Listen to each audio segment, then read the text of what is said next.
मधुबन के बाबा, मधुबन के बाबा मुरली वाले, आपका क्या कहना, आपका क्या कहना। मधुबन के बाबा मुरली वाले, आपका क्या कहना, आपका क्या कहना। ओम शांति। 24 अप्रैल 2024। मीठे बच्चे, तुम सवेरे अमीर बनते हो, शाम को फकीर बनते हो। फकीर से अमीर, पतित से पावन बनने के लिए 2 शब्द याद रखो, मन मन भव, मध्याजी भव। प्रश्न, कर्म बंधन से मुक्त होने की युक्ति क्या है? उत्तर, पहला पॉइंट, याद की यात्रा तथा ज्ञान का सिमरन। दूसरा पॉइंट, एक के साथ सर्व संबंध रहे, अन्य कोई में भी बुद्धि ना जाए। तीसरा पॉइंट, जो सर्वशक्तिमान बैटरी है, उस बैटरी से योग लगा हुआ हो, अपने ऊपर पूरा ध्यान हो, दैवी गुणों के पंख लगे हुए हो, तो कर्म बंधन से मुक्त होते जाएंगे। ओम शांति। बाप ने बैठ समझाया है, ये है भारत के लिए कहानी। क्या कहानी है? सुबह को अमीर, शाम को फकीर है। इस पर एक कहानी है। सुबह को अमीर था, ये बातें तुम जब अमीर हो तब नहीं सुनते हो। फकीर और अमीर की बातें तुम बच्चे संगम युग पर ही सुनते हो। ये दिल में धारण करना है। बरोबर भक्ति फकीर बनाती है, ज्ञान अमीर बनाता है। दिन और रात भी बेहद का है, फकीर और अमीर भी बेहद की बात है, और बनाने वाला भी बेहद का बाप है। सभी पतितात्माओं के लिए एक ही बैटरी है पावन बनाने की। ऐसे ऐसे टोटके याद रखो तो भी खुशी में रहेंगे। बाप कहते हैं, बच्चे तुम सवेरे अमीर बनते जाते हो, फिर शाम को फकीर बन जाते हो। कैसे बनते हो ये भी बाप समझाते हैं। फिर पतित से पावन, फकीर से अमीर बनने की युक्ति भी बाप ही बतलाते हैं। मनमना भव, मध्याजी भव, यही 2 युक्तियाँ है। ये भी बच्चे जानते हैं, ये पुरुषोत्तम संगम युग है। तुम जो भी यहाँ बैठे हो, गारंटी है तुम स्वर्ग के अमीर जरूर बनेंगे, नंबरवार पुरुषार्थ अनुसार। स्कूल में भी ऐसे होता है, नंबरवार क्लास ट्रांसफर होता है। इम्तिहान पूरा होता है तो फिर नंबरवार जाकर बैठते हैं। वो है हद की बात, ये है बेहद की बात। नंबरवार रुद्रमाला में जाते हैं। माला अथवा झाड़, बीज तो झाड़ का ही है। परमात्मा फिर मनुष्य सृष्टि का बीज है। ये बच्चे जानते हैं कि झाड़ वृद्धि को कैसे पाता है, पुराना कैसे होता है। आगे ये तुम नहीं जानते थे, बाप ने आकर समझाया है। अभी ये है पुरुषोत्तम संगम युग। अभी तुम बच्चों को पुरुषार्थ करना है, दैवी गुण के पंख भी धारण करने हैं, अपने ऊपर पूरा ध्यान देना है। याद की यात्रा से ही तुम पावन बनेंगे, और कोई उपाय नहीं। बाप जो सर्वशक्तिमान बैटरी है, उनसे पूरा योग लगाना है। उनकी बैटरी कभी ढीली नहीं होती। वो सत्व रज तम में नहीं आते, क्योंकि उनकी सदा कर्मातीत अवस्था है। तुम बच्चे कर्म बंधन में आते हो। कितने कड़े बंधन है। इन कर्म बंधनों से मुक्त होने का एक ही उपाय है, याद की यात्रा। इसके सिवाय और कोई उपाय नहीं। जैसे ये ज्ञान है, ये भी हड्डियां नरम करता है, यूं तो भक्ति भी नरम बनाती है। कहेंगे ये बेचारा भक्त आदमी है, इनमें ठगी आदि कुछ भी नहीं है। परंतु भक्तों में ठगी भी होती है। बाबा अनुभवी है। आत्मा शरीर द्वारा धंधाधौरी करती है तो इस जन्म का भी सब कुछ स्मृति में आता है। 4-5 वर्ष की आयु से अपनी जीवन कहानी याद रहनी चाहिए। कोई 10-20 वर्ष की बात भी भूल जाते हैं। जन्म जन्मांतर का नाम रूप तो याद नहीं रह सकता। एक जन्म का तो कुछ बता सकते हैं, फोटो आदि रखते हैं। दूसरे जन्म का तो पता नहीं रह सकता। हर एक आत्मा भिन्न नाम रूप देश काल में पाठ बजाती है। नाम रूप सब बदलता रहता है। ये तो बुद्धि में है, कैसे आत्मा एक शरीर छोड़ फिर दूसरा लेती है। जरूर 84 जन्म 84 नाम 84 बाप बने होंगे। अंत में फिर ताप प्रधान संबंध हो जाता है। इस समय जितने संबंध होते हैं उतने कभी नहीं होते हैं।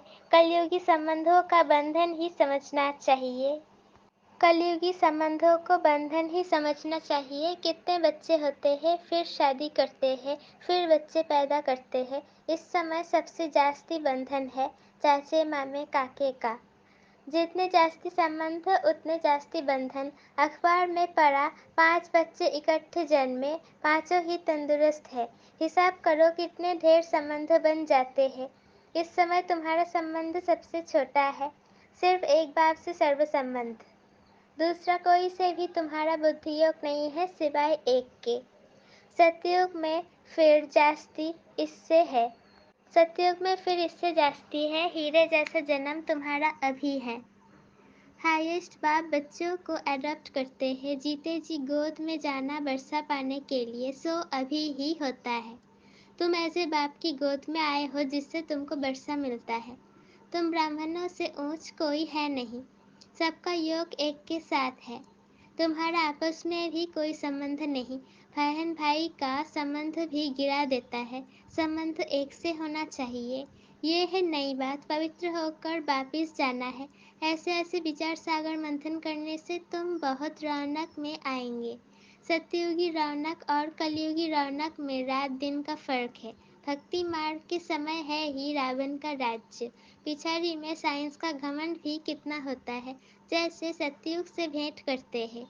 एक बच्ची ने समाचार लिखा कि हमने प्रश्न पूछा कि स्वर्ग में हो या नर्क में, तो 4-5 ने कहा हम स्वर्ग में है।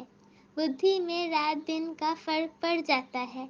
कोई समझते हैं हम तो नर्क में है, फिर उनको समझाना पड़ता है कि स्वर्गवासी बनने चाहते हो। स्वर्ग कौन स्थापन करते हैं?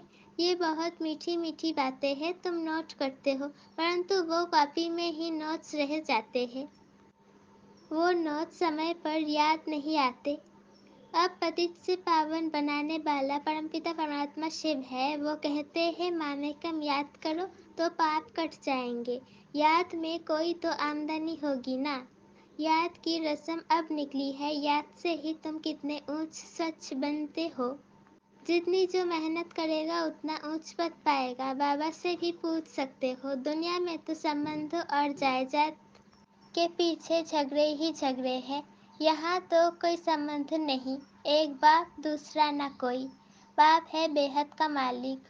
बात तो बड़ी सहज है। उस तरफ है स्वर्ग और इस तरफ है नर्क। नर्कवासी अच्छे या स्वर्गवासी अच्छे? जो सयाने होंगे वो कहेंगे स्वर्गवासी अच्छे।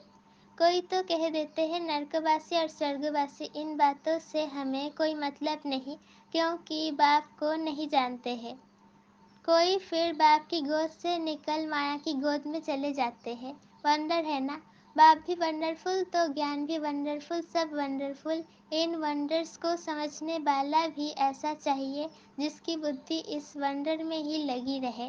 रावण तो वंडर नहीं है ना, उनकी रचना वंडर है। रात दिन का फर्क है। शास्त्रों में लिख दिया है काली दाह में गया, सर्प ने डसा काला हो गया।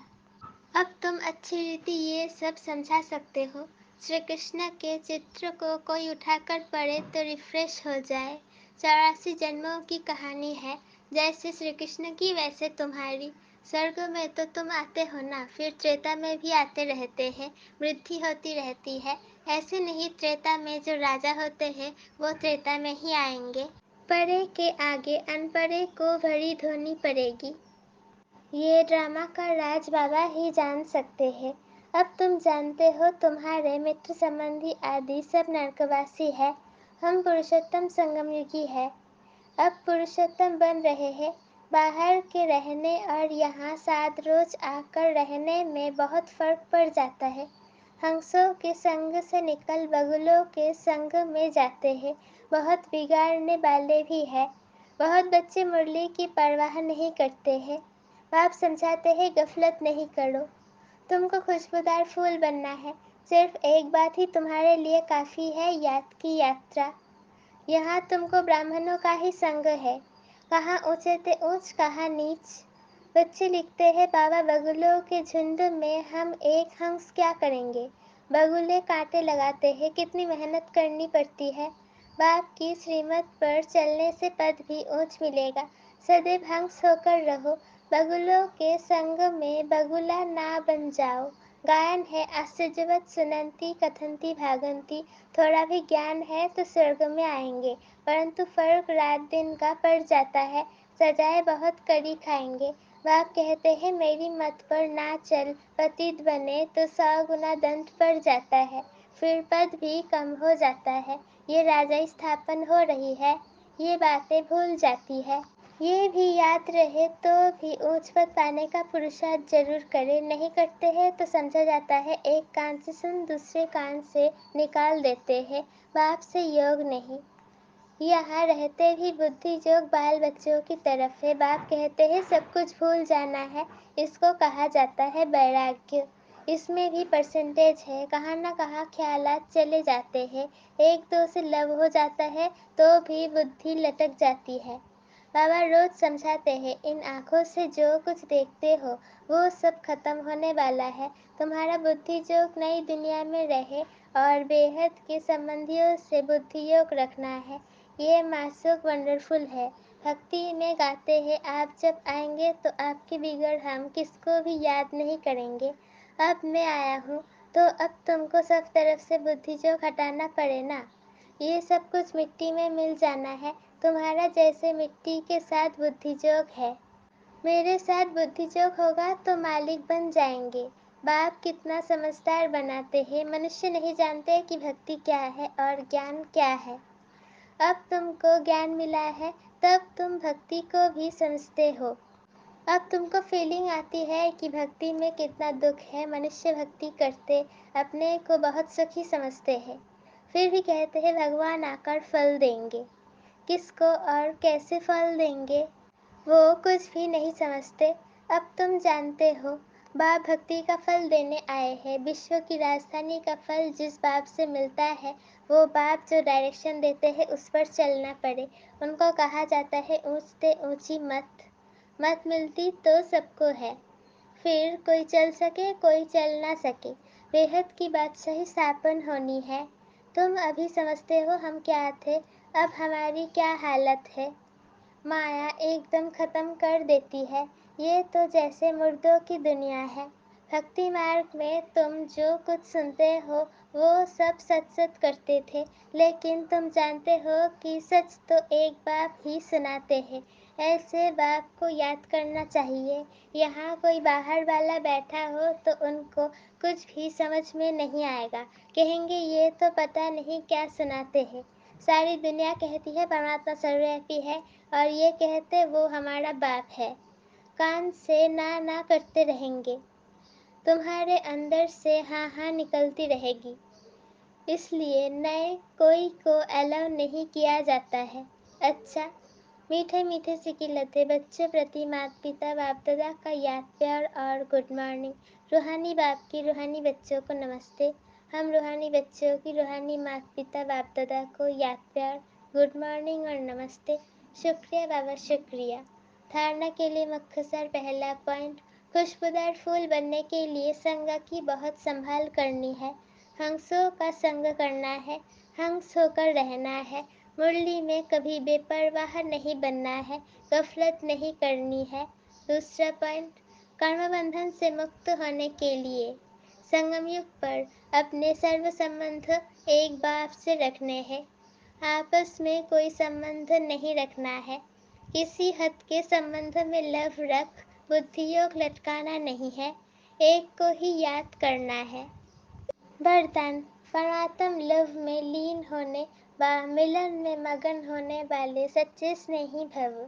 स्नेह की निशानी गाई जाती है कि दो होते भी दो न रहे लेकिन मिलकर एक हो जाए, इसको ही समा जाना कहते हैं। भक्तों ने इसी स्नेह की स्थिति को समा जाना व लीन होना कह दिया है। लव में लीन होना ये स्थिति है, लेकिन स्थिति के बदले उन्होंने आत्मा के अस्तित्व को सदा के लिए समाप्त होना समझ लिया है। आप बच्चे जब बाप के बाद रूहानी मासूक के मिलन में मगन हो जाते हो तो समान बन जाते हो। आप बच्चे जब बाप के बाद रूहानी मासूक के मिलन में मगन हो जाते हो तो समान बन जाते हो। स्लोगन: अंतर्मुखी वो है जो व्यर्थ संकल्पों से मन का मौन रखता है। स्लोगन: अंतर्मुखी वो है जो व्यर्थ संकल्पों से मन का मौन रखता है। ओम शांति।